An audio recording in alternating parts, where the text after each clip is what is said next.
I came home early from my doctor's appointment and heard voices upstairs in my son's bedroom. My son was away on business for 3 days. What I discovered that afternoon didn't just break my heart. It destroyed my family, cost me my grandchildren, and nearly killed me. But when we ended up in court, karma had the final word, and justice was more brutal than I ever imagined. My name is Frank, and I'm 64 years old. I thought I'd seen everything in my life: war, loss, business failures, personal struggles. But nothing prepared me for what I discovered in my son's bedroom on a quiet Tuesday afternoon in September. They say the truth will set you free. But sometimes the truth destroys everything you love before it sets anything right. What I'm about to tell you isn't just a story about betrayal. It's about how one moment can shatter a family, and how karma sometimes takes its sweet time. But when it strikes with the force of a hurricane. I came home early from a routine doctor's appointment. My son Mark was in Chicago on business for 3 days.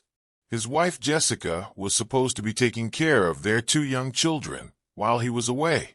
The house should have been filled with the sounds of cartoons and children playing. Instead, I heard different sounds coming from upstairs. Adult voices, intimate voices, coming from my son's bedroom. Let me tell you how betrayal sounds when it's happening in your own home, in your son's bed, while he's working 1,000 miles away to provide for his family. Mark had always been a good son. After his mother died when he was 12, it was just the 2 of us against the world. I worked double shifts at the plant to keep us afloat, and Mark never complained about the sacrifices. He studied hard, stayed out of trouble, and grew into the kind of man his mother would have been proud of. When he met Jessica in college, I was thrilled. She was beautiful, charming, and seemed to adore Mark.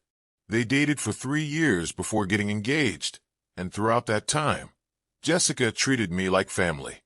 She'd call me Dad Frank, help with Sunday dinners, and always made sure I felt included in their plans. "Frank, you raised an incredible son," she'd tell me. "I'm so lucky to be joining this family." When they got married, I gave them the house. Not sold it to them, gave it to them.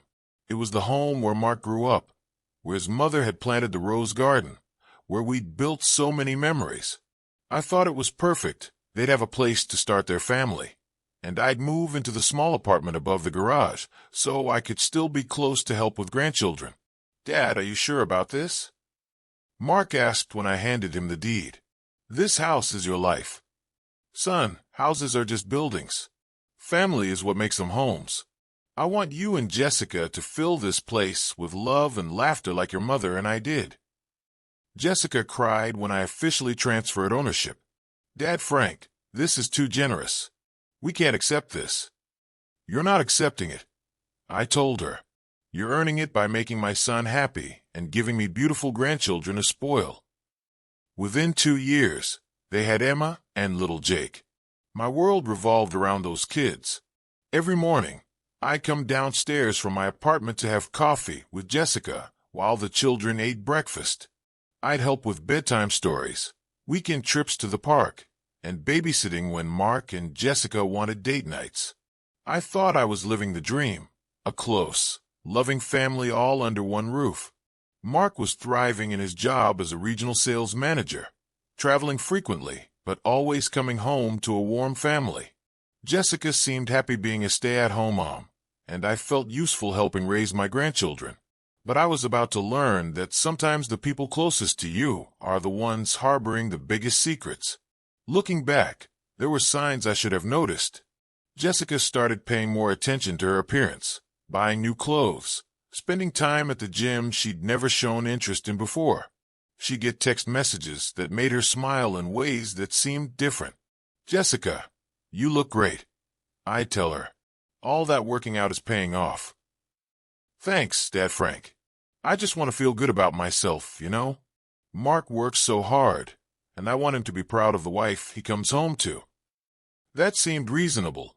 Mark did travel a lot for work, sometimes 3 or 4 days a week, covering accounts across 3 states. It made sense that Jessica would want to stay attractive for him. But then I started noticing other things. Phone calls that would end abruptly when I entered the room.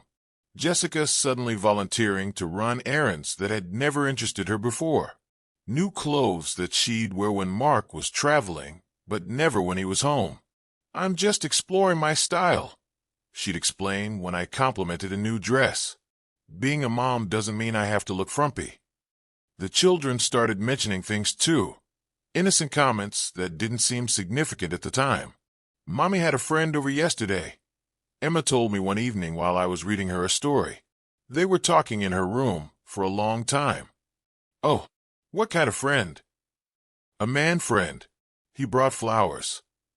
I felt a little uncomfortable, but I pushed it down. Jessica was allowed to have friends. Maybe it was someone from her old job, or a neighbor being friendly.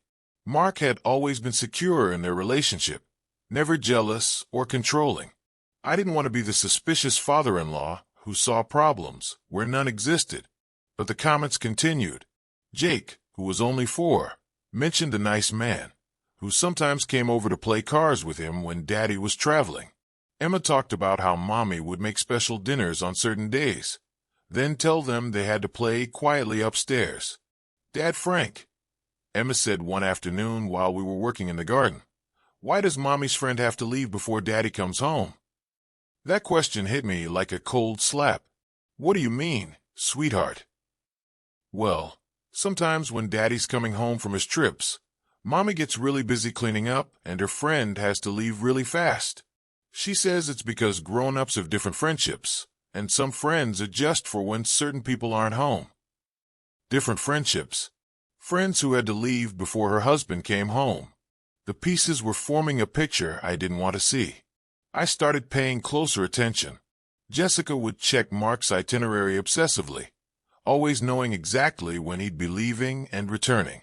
She'd schedule her errands and gym visits only during his business trips, and she'd become distant with me during those times, less chatty, more secretive. But I still didn't want to believe what my instincts were telling me. Jessica was my daughter-in-law, the mother of my grandchildren, someone I trusted with my son's happiness. Surely I was just being paranoid. Then came that Tuesday afternoon in September, and paranoia became devastating reality. My doctor's appointment was scheduled for 2 p.m., just a routine checkup for my diabetes. Mark had left Monday morning for a 3-day business trip to Chicago. Jessica knew my schedule. We talked about it over breakfast. "Take your time at the doctor's, Dad Frank," she'd said. "The kids are at daycare until 4, so I'll just be here catching up on laundry and maybe taking a nap." The appointment went quicker than expected. Dr. Morrison was running ahead of schedule, and by 1:30, I was walking back to my car with a clean bill of health and instructions to keep taking my medication. I decided to stop by the hardware store to pick up some supplies for fixing the back porch steps. I got home around 2:45. Jessica's car was in the driveway, along with a blue Honda I didn't recognize. I figured maybe she had a friend over. She'd mentioned making Mom friends from the children's activities. I parked in my usual spot and walked toward the front door, keys in hand. That's when I heard it, music playing upstairs. Not the kind of music you play while doing laundry. Something soft, romantic, coming from the direction of Mark and Jessica's bedroom. I opened the front door quietly, not wanting to interrupt if Jessica was having a conversation with a friend. But the house felt different somehow. There was an energy in the air that made my skin crawl, an intimacy that didn't belong there in the middle of a Tuesday afternoon. I stood in the foyer listening. The music was definitely coming from upstairs. And then I heard voices, Jessica's laugh, but not the laugh I was used to hearing. This was softer, more breathless. And then a man's voice, low and intimate. My heart started pounding. This couldn't be what it seemed like. There had to be an explanation. I climbed the stairs slowly, each step feeling like it took an hour. The sounds got clearer as I reached the second floor. Jessica's voice, saying things I'd never heard her say. A man responding with words that made my stomach turn. And then other sounds that confirmed my worst fears. The door to Mark's bedroom, my son's bedroom, was slightly open, just enough for me to see inside without being seen. What I saw destroyed me. Jessica was there with a man I'd never seen before. Tall, dark hair, probably in his 30s. They were on the bed where my son slept every night when he was home. The bed where my grandchildren would come for Saturday morning cuddles with their parents. They were so absorbed in each other that they didn't notice me standing there, frozen in shock and disgust. This wasn't just a moment of weakness or a sudden mistake. This was comfortable, familiar. They moved together like people who'd done this many times before. I watched my daughter-in-law, the woman I trusted with my son's heart, the woman I'd given a home to, the woman raising my grandchildren, betray everything our family stood for. The man whispered something in her ear, and she laughed that breathless laugh again. "Mark won't be back until Thursday night," she said. "We have plenty of time." Plenty of time. They'd planned this around my son's business schedule. While Mark was working his ass off in Chicago to provide for his family, his wife was using his travel schedule to conduct an affair in his own bed. I couldn't watch anymore. I backed away from the door, my hand shaking, my heart feeling like it was going to explode. I made it downstairs and outside without making a sound, then sat in my car for 20 minutes, trying to process what I'd seen. My first instinct was to storm back in there and confront them both, to drag that man out of my son's house and demand answers from Jessica. But I forced myself to think. Mark was 1,000 miles away. The children would be home from daycare soon. Whatever I did next would affect not just Jessica and her lover, but my son and my grandchildren. I drove around the neighborhood for an hour, my mind racing. By the time I came back, the blue Honda was gone, and Jessica was in the kitchen starting dinner preparations like nothing had happened. "Hi, Dad, Frank. How was your doctor's appointment?" She looked perfectly normal. Hair combed, clothes neat, that same smile she always gave me. If I hadn't seen what I'd seen, I never would have suspected anything. "Fine," I managed to say. "Everything's fine." But nothing was fine. Nothing would ever be fine again. The next 48 hours were torture. I watched Jessica go about her normal routine, making breakfast, playing with the kids, calling Mark to check in on his business trip, all while knowing she'd been with another man in Mark's bed just hours earlier. Wednesday evening, she made Mark's favorite dinner just because I miss him. She FaceTimed him so the kids could say goodnight, telling him how much she loved him and couldn't wait for him to come home.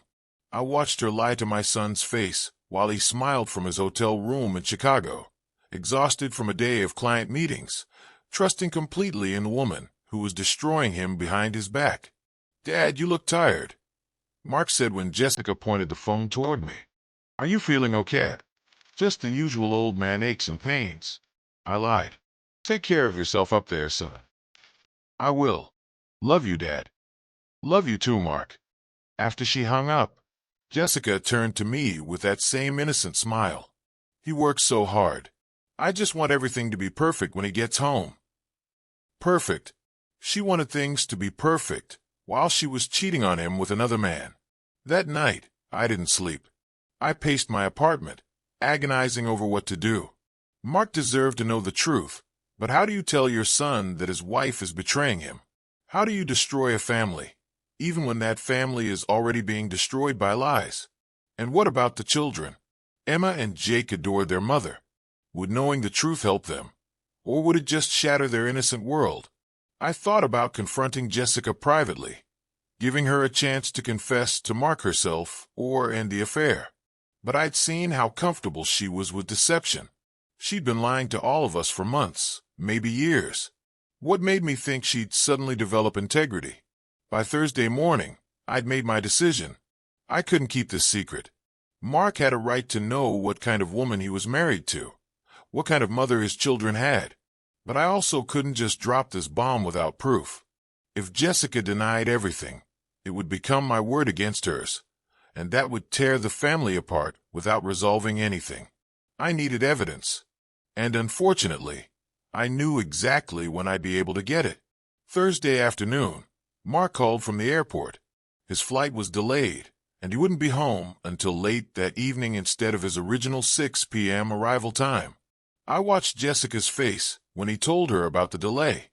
Disappointment, but not the kind a loving wife shows when her husband's homecoming is postponed. This was the disappointment of someone whose plans had been disrupted. "Oh, that's too bad, honey," she said into the phone. "I was looking forward to having dinner together. But don't worry, I'll keep everything warm for you." After she hung up, she immediately went to her phone and sent a text message. I couldn't see what she wrote, but her expression told me everything I needed to know. "Dad Frank, would you mind watching the kids for a couple hours? I need to run to the store and pick up a few things for Mark's welcome home dinner." The store. "Right. Of course," I said. "Take your time." She was upstairs for 20 minutes, presumably getting ready for her shopping trip. When she came down, she was wearing a new dress I'd never seen before and perfume that filled the room. "I might stop by the gym after the store," she said, not meeting my eyes. "I want to get a quick workout in before Mark gets home." The gym, in a cocktail dress and heels. After she left, I called my old friend Pete, who'd retired from the police force 5 years earlier, but still did private investigation work. "Pete, I need a favor, and it's going to sound crazy." I explained the situation as briefly as possible. Pete listened without interrupting, then sighed. "Frank, you sure about this? Once you go down this road, there's no going back." "I'm sure. My son deserves to know the truth." "Okay, I can set up a camera system in your son's bedroom. Small, wireless, high definition. If she's doing what you think she's doing, we'll have proof. But Frank, are you prepared for what that proof might do to your family?" "Pete, my family is already destroyed. I just don't think my son knows it yet." 2 hours later, Pete had installed 3 tiny cameras in Mark and Jessica's bedroom, one in the corner dresser, one in the bookshelf, and one hidden in a picture frame, all connected to an app on my phone that would record everything and store it in the cloud. "The motion activation will start recording as soon as anyone enters the room," Pete explained. "You'll get alerts on your phone, and you can watch live or review recordings later." I feel like a criminal doing this. "Frank, you're not the criminal here. You're protecting your son from one." Jessica came home at 8 p.m., claiming the store was crowded and the gym was busy. She looked satisfied, glowing in a way that made me nauseous. Mark's flight landed at 10 p.m. He came home exhausted but happy to see his family. Jessica greeted him like the loving wife she pretended to be, and they went upstairs together around 11. I lay awake in my apartment, staring at my phone, hoping the cameras had been a terrible, unnecessary precaution. Friday passed normally. Mark caught up on work from home, while Jessica resumed her usual routine with the children. I began to think maybe I'd overreacted. Maybe Tuesday had been a one-time mistake that Jessica regretted. Then Saturday morning, Mark got a call. Emergency client meeting in Detroit. He'd have to leave that afternoon and wouldn't be back until Monday. And I watched Jessica's face light up with opportunity. Sunday afternoon, my phone buzzed with a motion alert from the bedroom cameras.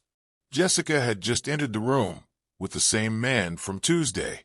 I sat in my apartment, staring at my phone, knowing I should turn off the app and delete everything. But I couldn't. My son deserved the truth, and this was the only way to get it. They talked first, and the audio was crystal clear. Jessica complained about Mark's traveling, about feeling trapped in the marriage, about how she deserved better than a husband who was always working. "He's a good provider," the man said. I later learned his name was Ryan. "Isn't that enough?" "Money isn't everything, Ryan. I need passion, excitement, adventure. Mark is safe and boring.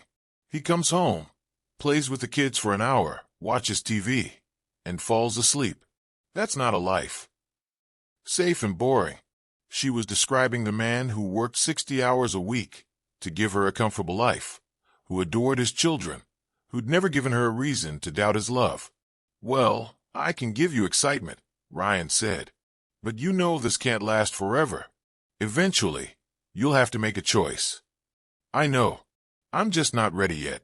The kids are still young, and divorce would be complicated. Mark would fight for custody, and his father would side with him. I need to be strategic about this. Strategic about destroying my son's life. Strategic about breaking up her children's home. They spent 2 hours in that room. 2 hours of betraying my son in the most intimate way possible, in his own bed, while his children played downstairs, while he worked in Detroit believing his wife loved him. But the most damning part came near the end, when they were getting dressed. What if Mark finds out? Ryan asked. Jessica laughed. That same breathless laugh I'd heard on Tuesday. He won't. Mark trusts me completely. And even if he suspected something, he'd never act on it. He's too afraid of conflict, too worried about the children. Mark would rather live in denial than face the truth. She knew my son well enough to use his good nature against him. Mark's kindness, his conflict avoidance, his love for his children. She saw these as weaknesses to exploit, not virtues to cherish. Besides, she continued, his father adores me. Dad Frank would never believe his precious daughter-in-law could do anything wrong. I've got them both wrapped around my finger. Dad Frank. She'd been using my affection for her as cover for her betrayal. Every Sunday dinner, every holiday celebration, every moment I'd spent feeling grateful for the wonderful woman my son had married. It had all been manipulation. That night, I created copies of the recordings and stored them in multiple places. I printed screenshots showing Jessica and Ryan in compromising positions, with timestamps proving this had happened while Mark was working out of town. I had the evidence. Now I had to decide what to do with it. Mark came home Monday evening exhausted from his Detroit trip. Jessica greeted him with unusual enthusiasm, probably overcompensating for her weekend activities. Daddy. Emma and Jake ran to hug him, and Mark's face lit up with genuine joy. This was what he worked so hard for. These moments with his children. These homecomings to the family he thought loved him. I watched from the kitchen as Jessica kissed Mark hello. The same lips that had been whispering sweet nothings to another man 48 hours earlier. My stomach turned, but I forced myself to stay calm. Dad, you look serious, Mark said when he saw me. Everything okay? We need to talk, son. Tonight, after the kids go to bed. Jessica's eyes sharpened, but she kept smiling. Is everything all right, Dad Frank? You've seemed a little off lately. Everything's fine, Jessica. Just some family business to discuss. At 9 p.m., after Emma and Jake were asleep, I asked Mark to come to my apartment. Jessica offered to join us, but I told her this was between father and son. Mark, what I'm about to tell you is going to be hard to hear, but you deserve the truth. I showed him the recordings. All of them. The bedroom scenes, the conversations about him being safe and boring, Jessica's comments about having him wrapped around her finger. Mark's face went through every emotion possible: disbelief, shock, anger, heartbreak, rage. He watched his wife of 8 years betray him in his own home, in his own bed, while discussing him like he was an obstacle to overcome. Dad, please tell me this is fake. Please tell me you hired actors or something. Son, I wish I could. But this is real. This is what Jessica has been doing while you've been working to provide for your family. Mark broke down. This strong, successful man, who handled million-dollar accounts and managed teams of people, cried like a child in my apartment. How long? He whispered. I don't know. I only discovered it last week. But based on what the children have said, probably months. Maybe longer. The children know. They know Mommy has a friend who visits when Daddy's traveling. They don't understand what it means, but they've noticed. Mark's hands clenched into fists. I'm going to kill him. I'm going to find this Ryan and kill him. No, son. That won't solve anything. And it'll just hurt your children more. We need to be smart about this. Mark looked at the evidence again, studying every detail like he was hoping to find proof that it was all fake. She said I was boring, he said quietly. She said I was afraid of conflict. Mark, there's nothing boring about being a good husband and father. There's nothing weak about avoiding conflict to protect your family. Jessica twisted your virtues into flaws, because it made her feel better about her betrayal. What do I do, Dad? How do I face her? How do I look at my children knowing their mother is? You do what you need to do to protect yourself and your kids, and I'll support whatever decision you make. That night, Mark slept in my apartment. He couldn't bear to be in the same house as Jessica, knowing what she'd done in their bedroom. The next morning would bring the confrontation that would change everything. Tuesday morning, Mark confronted Jessica while the children were at daycare. I stayed in my apartment, but I could hear everything through the thin walls. It started with Mark simply asking, "Who is Ryan?" The silence was deafening. Then Jessica's voice, shaky for the first time since I'd known her. "What are you talking about?" "Don't lie to me, Jessica. I know about Ryan. I know about the affair. I know everything." What followed was an explosion of accusations, denials, and revelations. Jessica initially tried to deny everything, then claimed it was just emotional support, then finally admitted to the affair, but blamed Mark for it. "You're never here," she screamed. "You travel constantly. You work all the time. You take me for granted. What was I supposed to do? You were supposed to talk to me. You were supposed to be honest. You were supposed to act like a wife instead of a cheating liar. Don't you dare judge me. I've given up everything for this family. I deserve to be happy. What about what I deserve? What about what our children deserve?" That's when Jessica played her final card, the one that changed everything. "Your precious children might not even be yours, Mark. Did you think about that?" The house went silent. Even I, listening from my apartment, felt the world stop spinning. "What did you say?" "You heard me. Jake looks nothing like you. Emma has features you don't have. Maybe you should get paternity tests before you get too self-righteous about being such a devoted father." It was a lie designed to inflict maximum pain, to make Mark question everything he thought he knew about his life. But it backfired spectacularly. Mark's voice, when he spoke again, was ice cold. "Get out. Get out of my house right now. This is my house too. I have rights." "No, you don't. This house belongs to me and my father. You have no legal claim to it.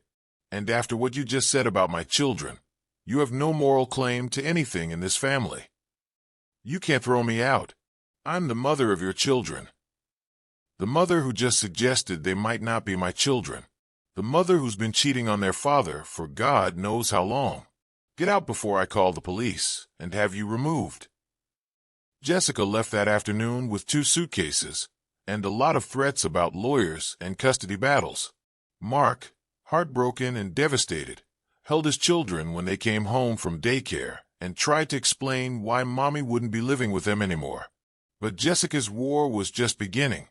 Within a week, Jessica had hired a lawyer and filed for divorce, demanding half of everything, including the house that I had given to Mark, the house where she'd conducted her affair. Her strategy was brilliant and ruthless. She painted herself as the victim of an emotionally distant husband and a controlling father-in-law who'd driven her to seek companionship elsewhere. She claimed Mark's traveling had left her isolated and depressed, and that I had been interfering in their marriage from the beginning. My client was forced to live under the constant supervision of her father-in-law. Her lawyer argued in the first hearing. She had no privacy, no independence, and no emotional support from a husband who prioritized work over family. She was asking for alimony, child support, half the house value, and primary custody of Emma and Jake. According to her filing, Mark and I were unfit guardians who'd created a toxic masculine environment that was harmful to the children. Mark's lawyer, thank God, was experienced with high-conflict divorces. "Your Honor, we have evidence that contradicts Mrs. Patterson's claims about being isolated and unsupported." That's when we played our first card, the recordings of Jessica's affair, with her own voice describing how she had Mark and me wrapped around her finger. Jessica's face went white as her own words filled the courtroom. Her claims of being neglected and controlled were contradicted by her boasts about manipulating us. But her lawyer was prepared for this. "Your Honor, These recordings were made without my client's knowledge or consent. They represent a violation of her privacy rights and should be inadmissible. The judge reviewed the legal precedents and ruled that since the recordings were made in Mark's own home, where he had a reasonable expectation of privacy, they were admissible. Jessica's affair was now part of the official record, but instead of retreating, Jessica doubled down on her attacks. She filed additional motions, claiming that I was an unstable influence on the children, citing my invasive surveillance as evidence of paranoid behavior. She demanded that I be banned from having unsupervised contact with Emma and Jake. Mr. Patterson Sr.'s actions demonstrate a pattern of boundary violations and controlling behavior that poses a risk to my children's psychological well-being, her lawyer argued. My grandchildren, the children I'd helped raise, who called me Grandpa Frank, who came to me for bedtime stories and weekend adventures, were suddenly being used as weapons against me. Jessica also escalated her custody demands, claiming that Mark's work travel made him an unsuitable primary guardian. She presented evidence of his business trips and argued that the children needed stability that only she could provide. Despite her acknowledged extramarital relationship, Mrs. Patterson has been the primary caregiver for these children, her lawyer said. She has sacrificed her career to be a full-time mother, while Mr. Patterson has prioritized his professional obligations. It was masterful manipulation, turning Mark's hard work to support his family into evidence that he was a neglectful father. The custody evaluator ordered psychological assessments for all parties, parenting classes for Mark and Jessica, and supervised visitation schedules while the case was pending. For 3 months, I could only see my grandchildren during court-approved visits. Emma kept asking why Grandpa Frank couldn't come to their house anymore, why Mommy and Daddy lived in different places, why everything had changed. How do you explain to a 6-year-old that her mother's betrayal had torn the family apart? Jessica's mistake was underestimating how thoroughly her lies would be investigated. She'd gotten comfortable with deception, thinking she could manipulate the legal system the same way she'd manipulated our family. She was wrong. Mark's lawyer hired a private investigator who dug deep into Jessica's background and her relationship with Ryan. What they found destroyed her carefully constructed victim narrative. First, they discovered that Ryan wasn't Jessica's first affair. She'd been cheating on Mark for over 2 years, with multiple partners. Ryan was just the latest in a series of men she'd met through dating apps, while Mark was traveling. The investigator found social media posts, hotel receipts, and witness testimony proving Jessica had been living a double life. While Mark was working to support his family, Jessica was meeting men for weekend getaways, expensive dinners, and hotel encounters, all funded by Mark's income. But the real bombshell came when they investigated Jessica's finances. She'd been stealing from Mark's accounts. For months, Jessica had been transferring money from their joint accounts into a secret account she'd opened in her maiden name. Over $40,000 had been moved without Mark's knowledge, money that should have been going toward the children's college funds and the family's future. The money wasn't being saved for emergencies or family needs. Bank records showed it was being spent on designer clothes, expensive restaurants, weekend hotels, and gifts for her various lovers. Jessica had been funding her affairs with her husband's hard-earned money. But karma wasn't finished with her yet. The investigator also discovered that Ryan, Jessica's current affair partner, wasn't the stable, successful man she thought he was. He was married with 3 children of his own, and his wife had no idea about his extracurricular activities. When Ryan's wife learned about the affair, she didn't just file for divorce. She contacted Mark's lawyer with information that would prove devastating to Jessica's case. Apparently, Jessica had been pressuring Ryan to leave his wife, promising him that she would divorce Mark and they could be together. But Ryan had been recording their conversations as insurance, worried that Jessica might become unstable if he refused to leave his family. In those recordings, Jessica revealed her true plans. She wasn't having an affair because she was lonely or neglected. She was systematically planning to destroy Mark financially through the divorce while maintaining her lifestyle with Ryan's help. Mark is so trusting, he'll never see it coming, Jessica's voice said on the recording. I've been moving money for months. By the time the divorce is final, I'll have enough hidden away to start fresh with you. What about the kids? What about them?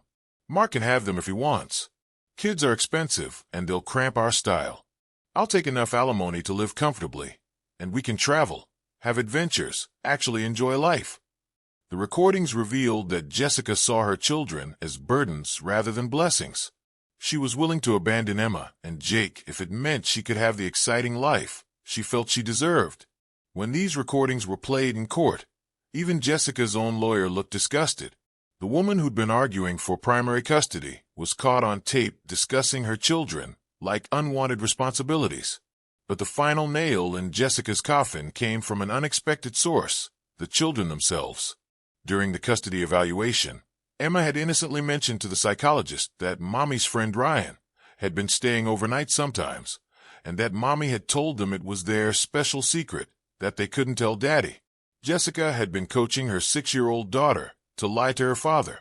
She'd been teaching her children that keeping secrets from their dad was normal and acceptable. The custody evaluator was appalled. In her report, she wrote, "Mrs. Patterson has demonstrated a pattern of deception that extends to involving minor children in maintaining lies. This behavior is psychologically harmful and suggests an inability to prioritize her children's emotional well-being over her own desires." The final court hearing was scheduled for a Friday in March. Jessica walked into that courtroom thinking she still had a chance to get half of everything and primary custody of the children. She was about to learn that karma doesn't just knock. Sometimes it kicks the door down. Mark's lawyer presented the evidence methodically: the affair recordings, the financial theft, the psychological evaluation, the recordings of Jessica discussing her children like burdens, and testimony from multiple witnesses about her pattern of deception. But the most damning evidence was yet to come. The private investigator had discovered that Jessica's affair with Ryan had started before Emma was even born. Hotel receipts and credit card records showed that she'd been meeting him regularly for over 3 years, meaning her betrayal began shortly after Jake's birth. Jessica had looked Mark in the eye every day for 3 years, accepted his love and support, lived in the house I'd given them, and played the role of devoted wife and mother while systematically betraying everything our family stood for. When it was Jessica's turn to present her case, her lawyer had almost nothing to work with. Her claims of being neglected were contradicted by evidence of Mark's constant efforts to support his family. Her portrayal of herself as a devoted mother was destroyed by recordings of her discussing abandoning her children. Jessica took the stand to testify on her own behalf, and it was a disaster. Under cross-examination, she couldn't explain the stolen money, couldn't justify coaching her children to lie, and couldn't reconcile her claims of being lonely with evidence of multiple affairs. "Mrs. Patterson," Mark's lawyer asked, "if you felt so neglected by your husband, why didn't you seek marriage counseling instead of pursuing relationships with other men?" It's complicated."